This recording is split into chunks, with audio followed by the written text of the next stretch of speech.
Hello students, let's study the differences between C3, C4 and CAM plants.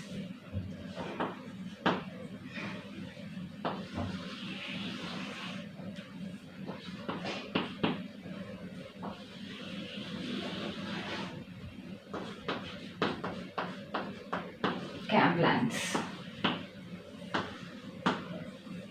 Okay, so 96% of the plants are C3 plants and less than 1% of the plants are C4 plants, whereas 5 to 6% of the plants are CAM plants.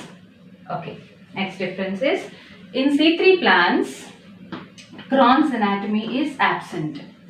So Crohn's anatomy is absent in C3 plants and even in CAM plants. Absent, but it is present in C4 plants. Okay, next coming to chloroplast dimorphism.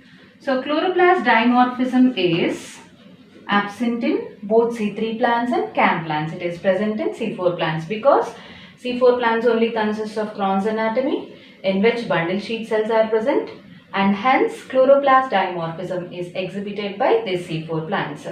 We already studied what is this chloroplast dimorphism in the previous video. I explained about this chloroplast dimorphism when I was explaining about C4 pathway. Right.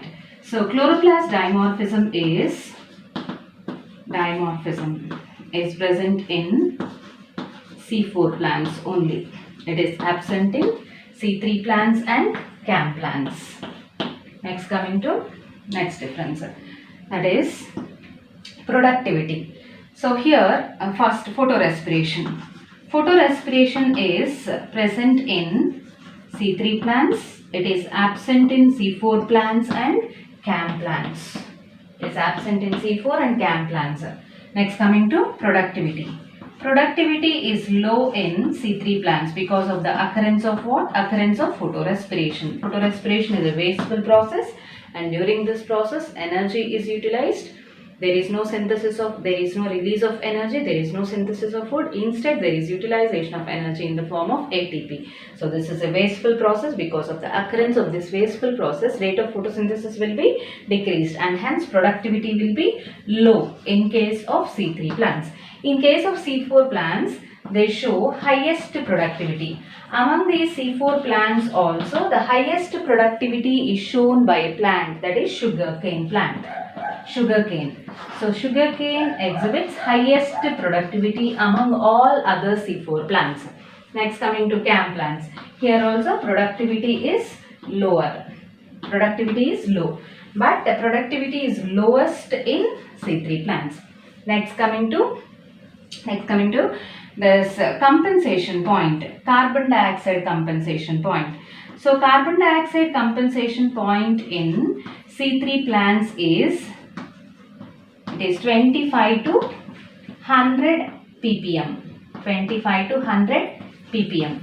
So what is this carbon dioxide compensation point? It is the value of carbon dioxide or concentration of carbon dioxide at which the amount of carbon dioxide absorbed by the plant through the process of photosynthesis and the amount of is equal to the amount of carbon dioxide released through the plant through the process of respiration. That is called as carbon dioxide compensation point. That means the carbon dioxide, I just repeat, carbon dioxide compensation point is the point of carbon dioxide or value of carbon dioxide or concentration of carbon dioxide at which the amount of carbon dioxide absorbed by the plant for the process of photosynthesis is equal to the amount of carbon dioxide released by the plant through the process of respiration. Sorry, not photorespiration, respiration. Okay, so P value is equals to R value. So that is reached at in between 25 to 100 rpm, whereas in case of C4 plants this compensation point is in between 0 to 10 ppm, parts per million of the concentration of carbon dioxide. In case of CAM plants it is 0 to 5 ppm. Next coming to transpiration ratio. So transpiration ratio is nothing but it is the ratio of carbon dioxide fixed ratio between the carbon dioxide fixed to the water molecules lost through the process of transpiration, that is called as transpiration ratio. So in case of C3 plants, this transpiration ratio is 1:600. That means for the fixation of one molecule of carbon dioxide, 600 molecules of water is lost through the process of photosynthesis. So for the fixation of one molecule of carbon dioxide, 600 molecules of water is lost through the process of photosynthesis. That is called transpiration ratio. So it is the ratio between the number of carbon dioxide molecules fixed through the process of photosynthesis to the ratio to the number of water molecules lost through the process of transpiration, that is transpiration ratio.